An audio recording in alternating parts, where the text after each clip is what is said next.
we're speaking to Azmi. So you're father of 6. Yeah. How hands-on are you generally with your children? Woo! You know, like the farmer who herd their cattle every day from morning until night. Yeah, that kind of hands-on all the time. The the thing that comes out from the behind them, the thing that I put into their mouth, the cattle, the same lah. It's like a Okay. migration now, you know. Now, when I want, when we want to eat, we say family move, migrate, eat, The dining and move. table. Yeah, that's right. I know Daphne was heavily pregnant and also Yeah, gave birth to your 4th child yeah, during this MCO period. that's right. How challenging was that? Like, did you have to take on the role as mom and dad during that period to all your other kids? Well, her previous pregnancies, we always had my mother-in-law, her mother, and some form of 50-50 maid or helper. Sometimes we had, sometimes we don't have, or we had an emergency one. But this time, nada, nobody, man. It was just me. So, challenging, yes, it was.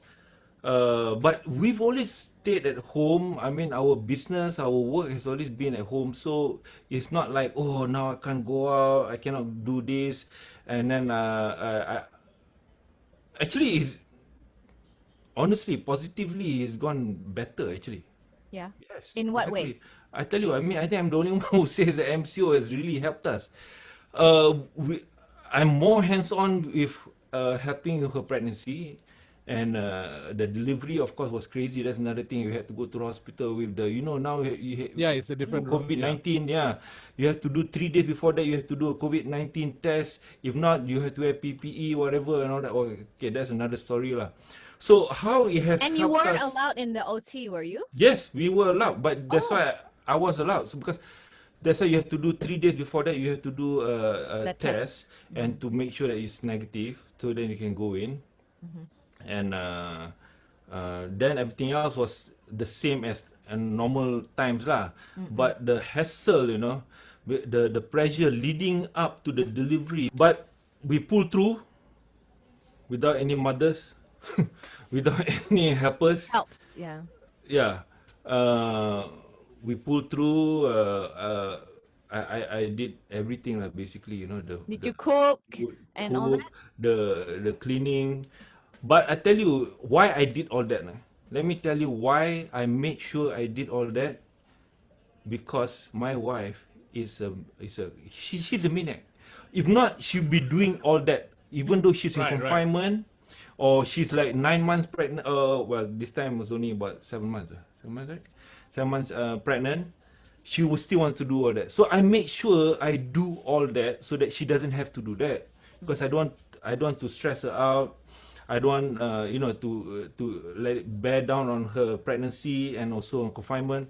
But the problem is she still wants to do it because there's something, you know, when I do some cleaning. Oh, you miss a spot.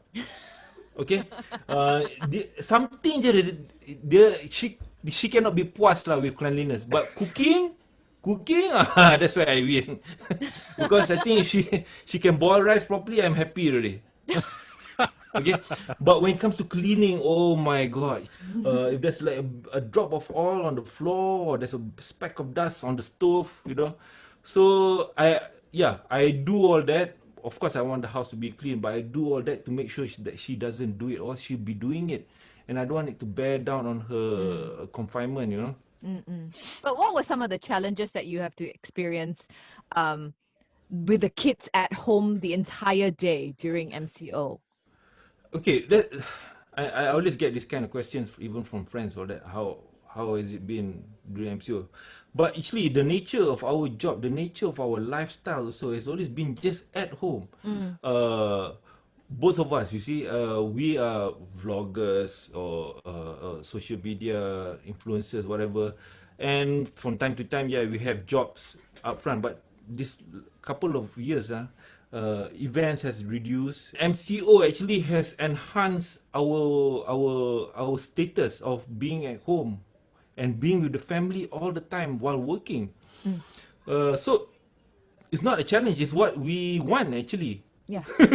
You know, we want this. We want this environment with the kids all the time. Yes, of course. I mean, people will be asking, hey, they don't disturb you, even live stream, you know.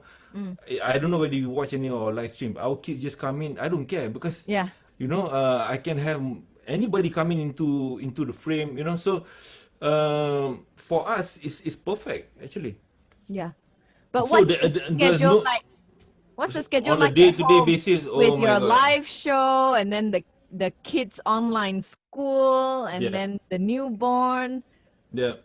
What's it like for you right now? As soon as I open my eyes, At it's what time? non-stop. It's non-stop. Okay, the one, the one I leave it. I'm the boss. You know, I'm the boss. So I and as early or as late as I want. Okay. But unfortunately nowadays, because with this small little one that we just had, that one susah sikit lah. Before he came, the our kids are good actually because with the digital classroom and all that, they start at 7:30. So if I wake up about 8:30, they're already up and they go upstairs. Even they don't mandi with the ailio, basi, all that. They start their Zoom class, all that. Also, the Because older ones between are pretty independent in that sense. yeah, They'll that's get up right. and Yeah, ready on like their own. exactly like Bel can make breakfast for us, and you know, even Wow. Iman who's 8, she knows how to set up her own Zoom, everything. So like Isidore also, that's why I say it's actually MCO is good because online classes or interaction between parents and children is even closer and always now. I've taught my 4-year-old son how to read already now, you know. I because like Iman, she started reading late. We sent her to a kindergarten thinking that the kindergarten will teach her, but by 7 years old also she couldn't read. So I said this when it came to Israel, no, I'm going to start him early. At 4 years old, I started him, and then you know every day. If you do it every day, it's not daunting. You just take out the Peter and Jane book, and off he goes. You Yeah. make it like a game, a fun game thing, and the boy will just read it. And every day he reads a different book, and now he picks up the book himself. So our kids are quite independent. So by the time I wake up, maybe 8:30, uh, then I cook their breakfast.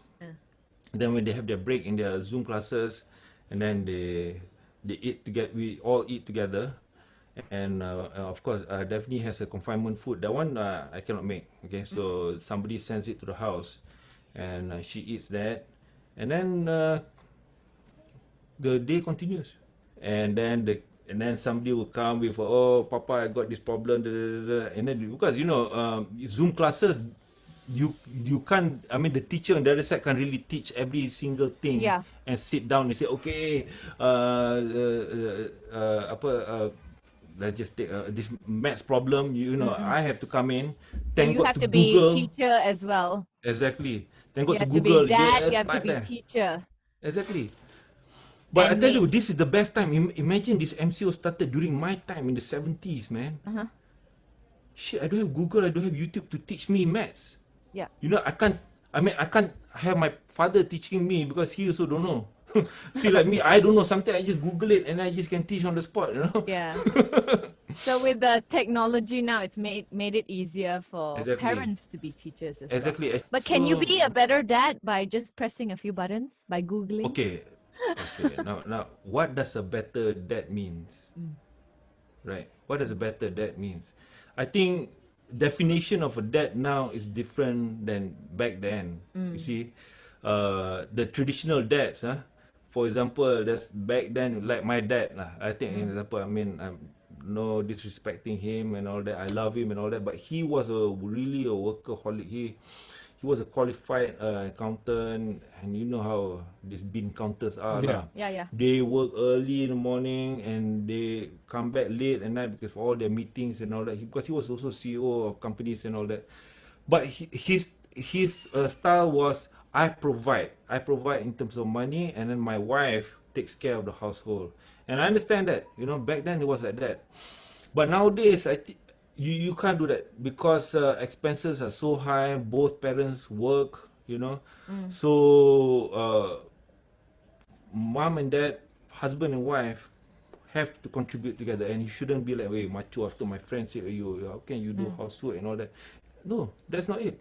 I think nowadays, if fathers don't do that, it's because out of fear. You know, they're like, I think I cannot do lah. I don't think I can change pampers. I don't know. I don't think I can mop the floor. You know, it's just the fear of not being able to do that. But once you do it, man, if they set their mind to do something, you can. Yeah. Because that's how we're built. You know. Is it a conscious decision on your part to sort of teach the kids to be independent from a young age? Yes, I think both of us, me and Daphne, because I think it was our upbringing. Like my parents also was like that, always telling me, you know, why I really hated growing up from my dad was because anything when I ask him, hey, go to the library.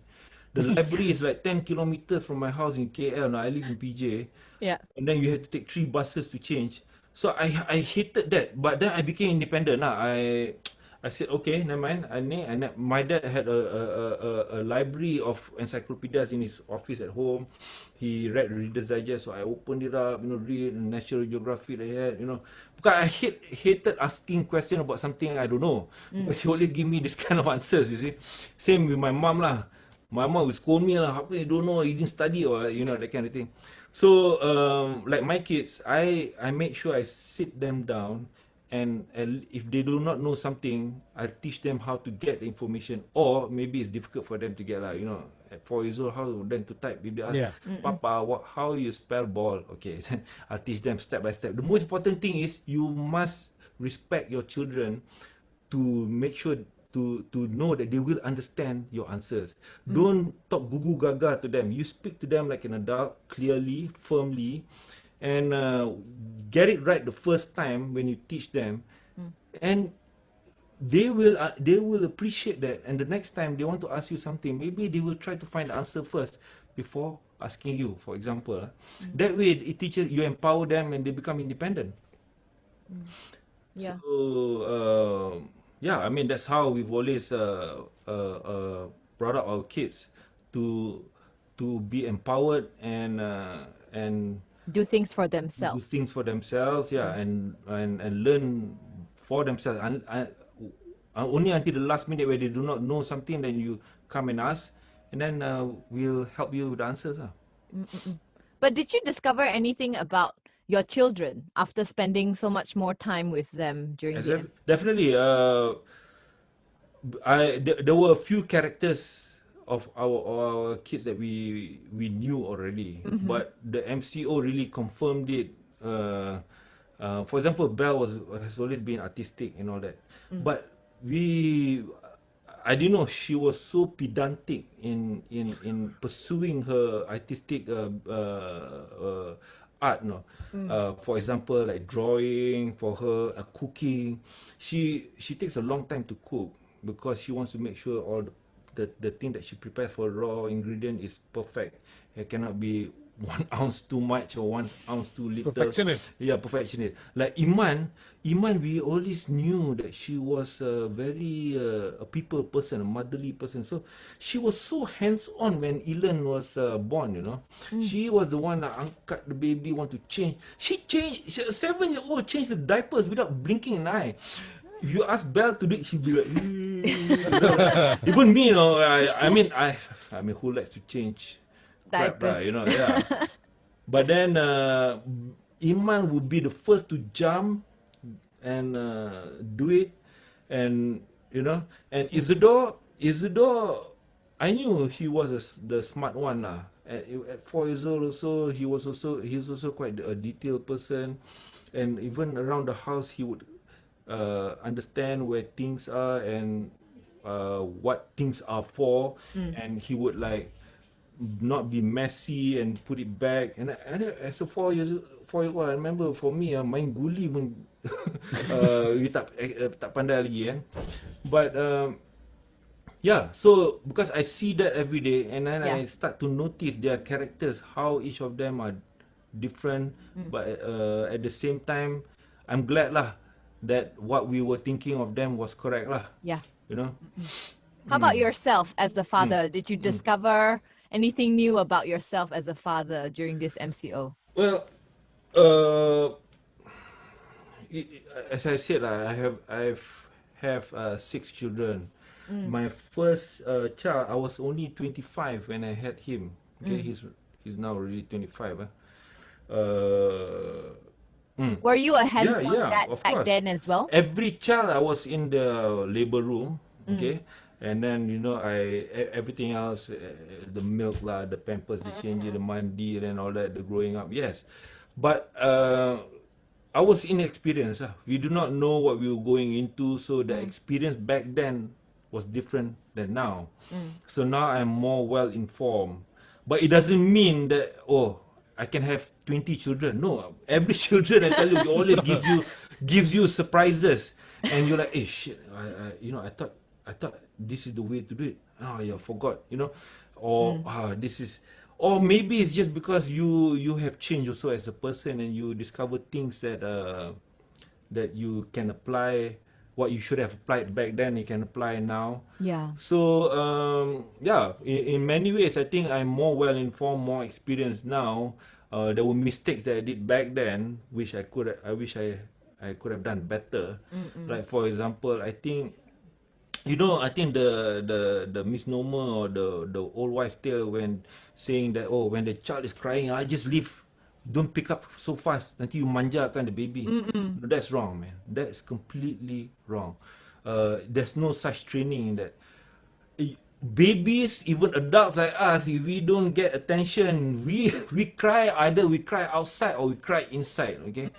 So we must always train, especially our own family member, which is our own child, that they know that there's somebody there to be there for them from small.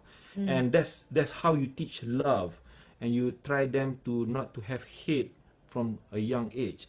So you teach them love from the beginning until they besar. Then after that, that inherent feeling of love will exude out to others lah. So yeah, that's what I discovered. I think you must, as much as you can, you manja the hell out of your kids. That's it. Not by showering them with presents and all that, Gifts, yeah. but with your presence, not present, presence, your love, being there, always answering their inquiries. That's important. No? Whenever they ask, if you don't know, say you don't know. I'll get back to you. Never say, hey, get out here. No, never. I know you as a parent, so you got work to do, you're stressed out, but take that time lah, just to think about it. Just say you and acknowledge whenever they ask you, because that teaches them about confidence, about speaking out about something they don't know from a young age. And if as a parents, you teach that well, then after that when they go out, they ask anybody, they're not afraid. Then the confidence is high. Yeah. And they also know that they can depend on you. Exactly. Yes. Of course. But don't you get annoyed if it's like, Papa, Papa, Papa, All the time, Papa? Like for me, I'm That's like, normal. before sleep, Mommy, Yeah. Mommy. That's normal. That's normal of them. I think that one is just attention. They seek attention from you. So I always told Daphne, I mean, this is the fine line of being firm without sounding angry. For example, your daughter goes papa and all that. So you want to say, I told you already. Or you can say, yes. What would you like to know? Let's sit down. I mean, there are ways to do it. Rather than, I know you're annoyed, like, hey, stop papa, me. I really told you. I know you're trying to be firm, but it comes out of each like you're being so angry at your child at the time. So you have to be firm with what you are telling your child. So later on, then they will understand. I mean, my kids don't do that now. Even my 4-year-old don't do that anymore. When they were growing up, 1 or 2 like that, of course lah. But they know when for example, like Isidore, when I ask him to mandi, there's always in the morning or at night, I said, boy, stop playing your game. Let's go mandi now. And he looks at me. Okay, he just goes. Without he knows there's no more 5 minutes. Yeah, no more negotiation. Like no negotiation. No, no more like 5 minutes. I want to play. Yeah, initially maybe it was like that, But after a while, and then my tone also goes lower and lower and lower, and he just understands it later on that, yeah, oh, this my dad is not giving bullshit here. He's telling me He's what to using a do. serious voice. Yeah, that's right. Yeah, that's right. Do you feel So, like you're much closer now as a family after spending 2 months day in, day out together? well, I think closeness has always, like I said, no, I mean, I've been with Daphne for now coming to 11 years, and we've always been like this. So in terms of closeness, we've always been close. We see each other 24 hour a day, really. Yeah. When we sleep also, she's right in front of me, and our kids also sleep in the same room with us, you know. All of them? Yes, all of them. Oh. Well, I mean, during when it was school days, then they go to their room. My daughters lah. But my son at 4 years old, yeah, still sleeps with us. But on weekends, they want to come back and sleep in our room. That's why we have family time, we have movie night kind of thing. Belle will make her own the popcorn. She always comes up with something for snacks. So in terms of closeness, I think we've always been close together. But learning a lot about each other, yes. Every day we learn something new. I think maybe before this, when before the MCO, I think my kids they always thought I'm the garang father, and then sometimes they were scared also to ask for something that they know that I'll say no to. You know, for example, I have there are phones. All of them have got phones, but I limit them to 2 to 3 hours a day. You know, when they want they want to increase their screen time, they're scared. They know I'll say no. But nowadays, they will come up and give a reason why they need the screen time. Say, oh, Papa, I got to do homework. I need a couple of hours more, kind of thing. Then they give them the confidence to ask more to extend the screen time. So I say, okay, all right, I'll do it. You see? So in terms of that, I think it has enhanced our closeness, basically. The And MCO. understanding of each other, I suppose. Yes, of course, yeah. Yeah. But now that you spent 2 months with each other, and I know we are in recovery mode More right than 2 months. now. I think 4 months. What? Oh, more than 2, that. 3 months. About roughly. 3 months. Crazy, man. So now that we are in recovery mode, and I'm sure Daphne will get more jobs eventually to go out emceeing or shoot stuff outside. How are you going to explain to the kids, especially Isidore, I think, about life has to be back to normal, and Papa and Mommy won't be at home as often as now. Yeah, I mean that is the inevitable, but there. I think because before the MCO, also we've been like that. We've been together anyway, and when we go out to work, sometimes we are even away from Malaysia. What we always do, we always have Skype calls or WhatsApp call. Okay, so we do that, and I have a CCTV at home where I can talk through it also, and so they don't really feel that that we are away as much. In fact, sometimes they're annoyed that we are not away as much. In the sense of we always say, hey, have you done your homework? Have you cleaned your room? You know, I keep asking them on a day-to-day basis. So I think it's not going to be an issue for us because we have already trained them to think of how we are away, and we always keep them busy on a hour-to-hour basis. On okay, you have to wake up to Monday and you have to do your homework first, or you have to do some Zoom classes first, or do some reading first, and then before you can have a break, and then you have your lunch.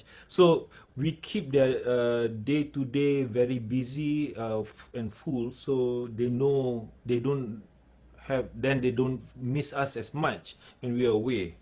So it's not an issue for us actually. It sounds like for you, when MCO hit and everybody was going, oh Yeah. no, work from home, how am I going to do this? For you, it's like, what's the Yeah, difference? yeah, that's right. Exactly. What's the difference? I mean, of course, for us, we really felt for those who are really affected, those 9 to 5 jobs, people, and then they start telling me, I got to sell nasi lemak now because my salary is being cut by 50%, and then suddenly 1 week later, I got retrenched from the company and all that. So I mean, I didn't want to tell them it's nothing for us, you see. Of course, I mean, we saw a lot of job cuts for, we didn't, 3 months, no events, man. You know lah, no MC jobs, kan? Yeah, yeah. Yeah, yeah. So, of course, there is a real drop of income, but we have sort of survived through our live stream. Then we have our social media engagements also. Um, yeah, that's right. I mean, it wasn't like when the MCO came say, "Hey, it's good for us." No, but it made us think. It made us think that, hey, this can happen anytime. You gotta have a rainy day, and this is our rainy day. I mean, yeah, our we had to use our savings on a lot of things. And a new baby. And a new baby some more. Yeah. But actually, the new baby sort of helped because when we discovered that Daphne was pregnant, uh, All the almost sponsorship came in, isn't it? that's one. But when we discovered that and said, oh man, that means there'll be at least a gap of 2-3 months that she's not going to get a job. Lah, pregnant women. That's why we kept it busy, we kept it quiet. You see, when a woman is pregnant straight, no MC job. They say, oh, you're pregnant lah. Oh, cannot lah. Yeah. I don't want to mention names. There were people the same industry, start telling our client that, oh, Daphne is pregnant. And suddenly our client came to us, oh, you're pregnant. Oh, sorry, we cannot have it, our MC. So that's why we kept it quiet. So what we were afraid was when Daphne was pregnant that this was going to happen again. But the MCO, in a way, sort of helped us because there's no jobs anyway. So it's a good time for her to deliver and be pregnant, and her confinement period now. And by the time she finished the confinement, then things are supposed to get better. But have you learned anything new about your own parenting style? Having parents so much during MCO? Maybe patience. how Are you a I've patient become- person? Are you a No, I'm patient not. father? No, I'm not. I found out as a parent in this MCO that my children means everything to me. All my 6 children. I'm willing to do anything for them. But I want them to understand about life first, about independence, and that's the gift, my gift to them. So if I'm tough to them and all that, well, that's tough. No, if I'm tough to them, is that this is my gift to you. I've learned that I want to give a lot. I'm willing to sacrifice more for my children now by giving them knowledge, giving them independence, even though at a young age, because I believe you have to teach them at this age rather than after 21. 21, then you want to give the car keys lah, you want to give them the chance to do this, do that. No, you have to do it now, so that they are empowered later on. Then you don't have to do that later, kan? Because by then, if they don't want to listen to you, gone already. Now is the only time that they will listen to you. At 12, at 7, at 4. I don't know whether you're growing up and then your parents always say, you may not understand why I tell you to do this now, but when you grow up, you understand. This is a moment lah, I understand. It's not a chore. Actually, it's a gift. Like my father's tough love was that you go find yourself, you go to the library. But then I became independent on my own. Lucky I didn't became a rebel. I decided, okay, forget it. He's not going to tell me things that I want to know. So I learned it by myself to be independent. That was his way. But I didn't want to do that way to my kids. Yeah. I do not know that way, I'm also quite a pedantic person, because if I say, oh, you go learn yourself, I want to know also whether my children learn or not. For example, they ask, Papa, what is the square root of 2, kan? And then after that, and I say, no, you go learn yourself, go to the library, Google it. I also want to know at that moment whether my child has learned that solution for that maths. So I rather be there and show them how to find the answers, and to make sure that they know the answers, So it's my gift. You're right. I feel that it's not a chore now. I want them to learn that whatever I tell them to do is a gift for you. It's a learning process for you to be independent and you to be empowered. Very nice. Now, Azmi, what kind of dad do you want to be remembered as? My legacy to my children is for them to understand what I have taught them is for their own sake, for their own good also, so that they can use it when they grow, when they have their own family, when they grow their own family, when they have their own children, you know, that they remember, oh, that's what my bapa said that time. Oh, no wonder lah. Okay. You know, I know they won't be able to understand a lot of things what we tell them now because they're not matured. When I was 25 having my first child, and now I'm 51 having, definitely you can't. It's two set of worlds, you know. So, but then I just hope that whatever I have taught them correctly, the right way. You know, you can teach a lot of things like how to boil water. There is a correct way of doing it, and there is a wrong way of doing it. You know, where they get they understand the concept of boiling of water, where they will use it for good.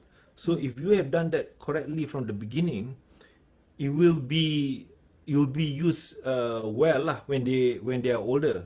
No, I just use an example of boiling water. For example, like cleaning up the house and all that.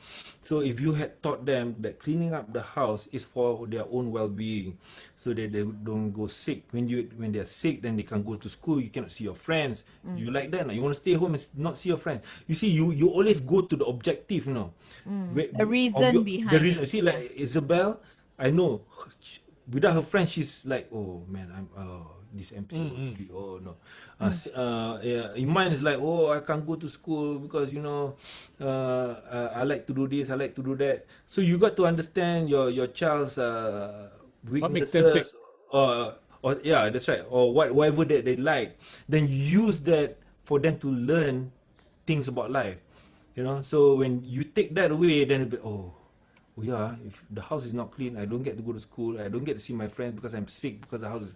Then they will clean the house, their rooms, or wash themselves every day.